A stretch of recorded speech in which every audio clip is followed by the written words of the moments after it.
right. Welcome to the Statistic News. I am your anchor, Garrett Mulholland, and today we're going to be going over the S&P Index and what it is exactly. So the full name is the S&P CoreLogic Case-Shiller U.S. National Home Price NSA Index. Quite the mouthful. This is the index that measures the value of U.S. residential housing market by tracking the purchase prices of single-family homes. The index uses a base model, so 100 being the base value of a home, that being a home sold in the year 2000, that's what the price value would be.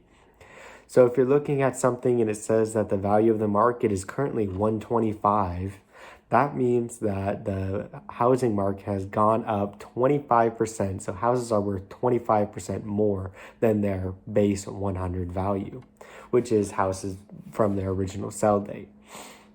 Now, there are different indexes that people can go to.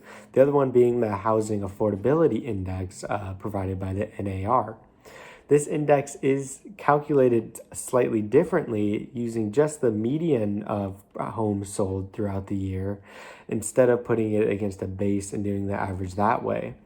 So when you're comparing the two numbers, and these are data coming in from 2020, the NRA's affordability index was at a 171 when the S&P index was at a 215. So in the S&P standards, the housing market was up over 40% more than the NRA's value. So it's a good thing to keep note of when looking at different sources. Now, when you're on the S&P, you may see different things about seasonal adjustments. That's nothing to be scared of. That is just the prices being adjusted due to inflation and deflation in different seasons. So an example being the houses are sold more frequently during the summer than it is during the winter. That doesn't mean the housing market value's gone up throughout the whole year just because they're selling more in the summer, or that it's gone down because they're not selling as much in the winter. So that's what the adjustment does, is it evens it out, so you're getting a more accurate, true number for what the housing index is currently at. And now for the rest of our newscast, we're going to be going over 3 different cities and their different sort of statistics when looking at the S&P. The first city being Miami, Florida. There has been a very steady growth of home values starting in September 2011 through September 2021. There has been a huge jump recently after the start of the COVID pandemic, where it jumped from 259 all the way up to 324, which is a 65% increase. Now for Phoenix, Arizona, they can have a similar story with having notable jumps in January 2012, October 2013, and just like the Florida example, from September 2020 to September 2021, it has risen 72%. And looking at the Seattle, it's same as a similar story, steady rise throughout 2011 all the way up till 2018, with huge jumps coming up in June of 2020, going from 266 all the way up to 345, a 79% increase. Now, with all of these high numbers coming around, you'll think that there's something wrong, which technically there is. Due to the COVID pandemic, it has infected the entire world. Economists believe that the increase in home purchasing is due to actually the fact that mortgage rates have been dropping consistently, reaching a low of 2.56%, which is really, really low when talking about mortgage rates. So this is the lowest cost buying market there has been in a long time. So a lot of younger people are taking advantage and making their first home purchases during this past year, which is inflating the market value on the index. But that's just a quick wrap up of what the S&P is. I'm going to shoot you over to our head analyst, Megan, and she's going to tell you more about what's going on with the S&P. Thank you. Thank you, Garrett. This is Megan reporting the central tendencies from Miami, Florida, Phoenix, Arizona, and Seattle, Washington. The S&P data from 2015 to present reports that the average price in Miami, Florida is $237. In Phoenix, Arizona, it's $188. In Seattle, Washington, it's $241. The median price of houses in Miami, Florida is about $235.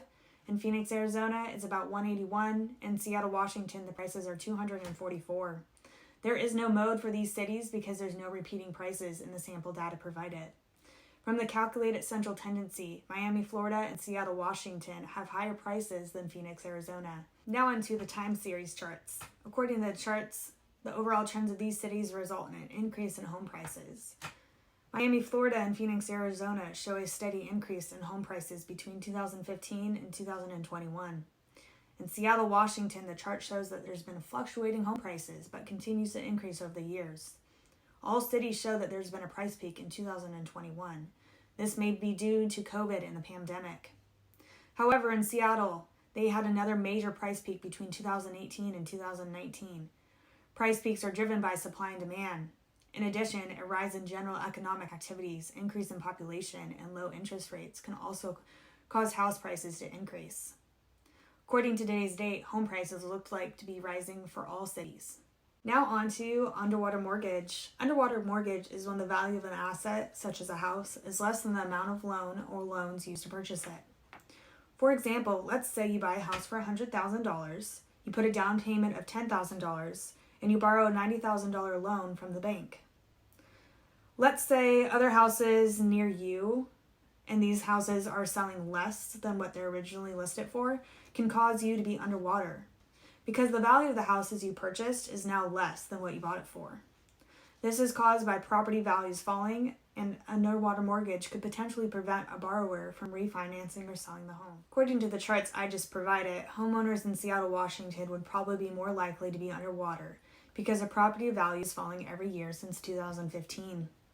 Seattle had a major decrease in home prices between the years of 2018 and 2019, which could result in a homeowner being underwater.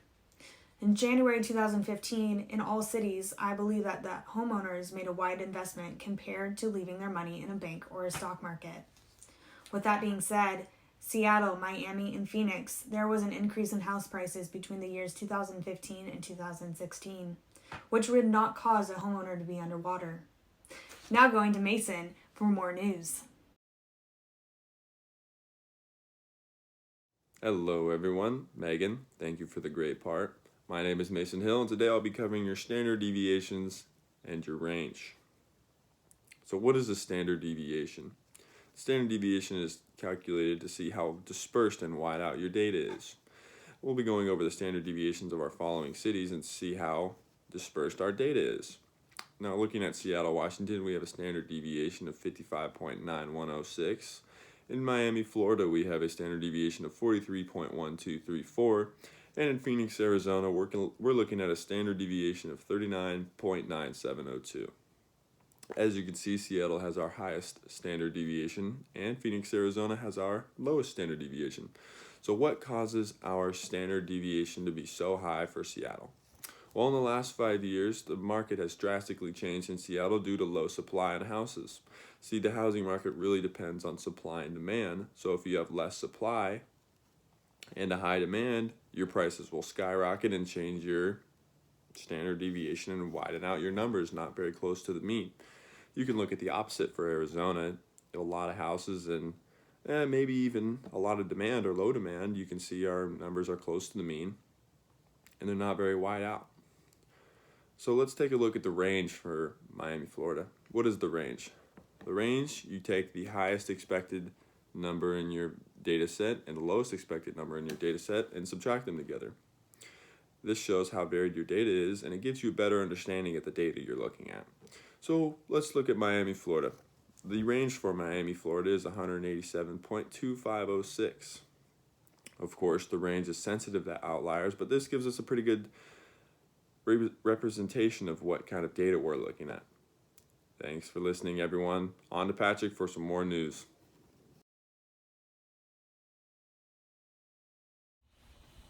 Thanks, Mason. So I'm going to be covering the price patterns over time for the three cities.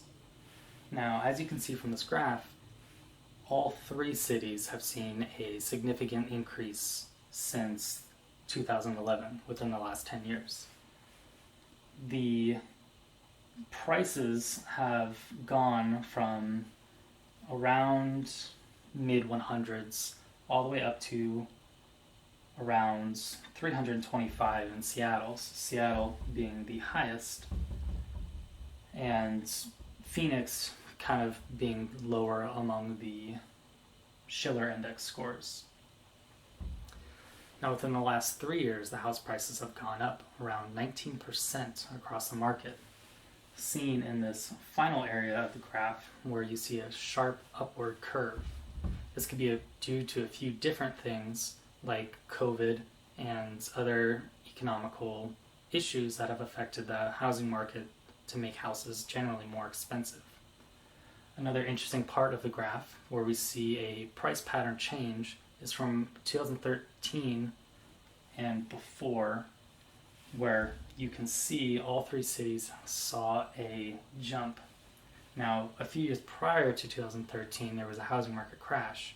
So what we're seeing right here is a housing market recovering from the crash and prices rising back up to more or less what they were before and even higher. Now, after that, all three of them continue to rise, but Seattle in particular bypasses Miami to be the top spot and peaks right around 2018. Now in 2018, housing prices in Seattle were at an all-time high, and then suddenly people just weren't buying houses anymore. It was too expensive to live there.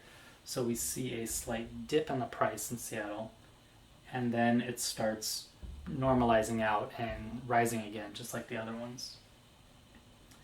Phoenix and Miami, on the other hand, have very similar price patterns over time, some of them even mirroring almost exact peaks and valleys that the others are showing. Now, all three of the cities do have a very strong data correlation of about 98. Now, what this means is that when we see an increase in one, generally means that there's going to be an increase in the other. And this is across the board generally true for most cities' housing markets, because the housing market is a good representation of a country's economy as a whole. And in fact, if we look at the trend lines for all three of these cities, their equations are very similar. That wraps up for the price patterns over time. Now on over to Sean for his take on the ANOVA test.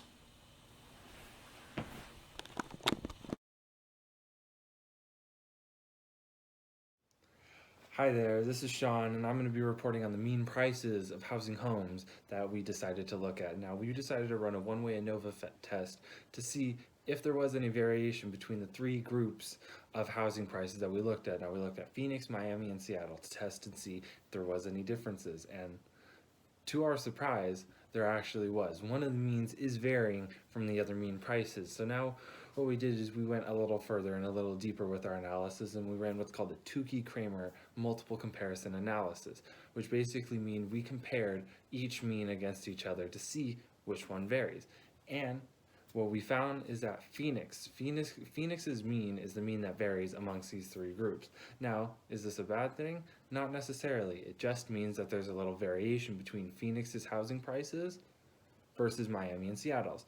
So if you're deciding to buy a home and you want warm weather, Phoenix might be your option to go, or Miami. But if you're looking for a little bit of cold weather, I'd recommend coming down to Seattle.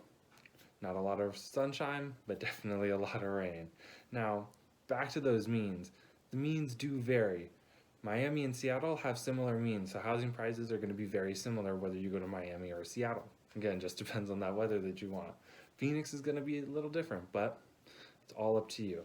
Now, we also wanted to check if there were any other variables or any factors in why these means might be different or what could be affecting housing prices in these three areas.